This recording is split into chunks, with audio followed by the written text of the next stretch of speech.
Welcome to Man Does Tech, where I solve the problems you didn't even know you had. In this video, I will explain how to create a compelling ghost effect in Unity. First, you will need a three-dimensional model for your ghost. Next, we will focus on setting up the right material properties to achieve that ethereal look. We'll cover transparency, subtle glow, and how to make your ghost truly stand out in your game world. Let's dive right into the steps. To begin, create a new material in your project. Set its rendering mode to fade or transparent to allow for translucency. Adjust the alpha channel of the material's color to achieve your desired level of transparency, perhaps around 50%.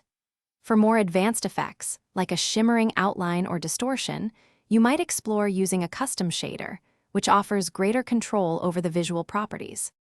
Now, let's enhance the ghostly appearance. Applying a dissolve shader can create a dramatic entrance or exit, making your ghost fade in or out. You can also add a subtle emissive glow to the material, giving your ghost an otherworldly luminescence, perhaps with a light blue or green tint. Furthermore, incorporating a distortion effect, like a slight wavy motion, can truly sell the ethereal, non-physical nature of your spectral entity. Finally, bring your ghost to life with animation.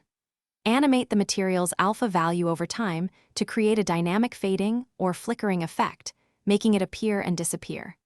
Consider adding particle systems, such as wisps of smoke or ethereal sparks, to further enhance the atmosphere around your ghost. Ensure your ghost's collider and rigid body settings are appropriate for its intended interactions within your game world, whether it's intangible or interacts physically. Thanks for watching. If you found this helpful, don't forget to like and subscribe.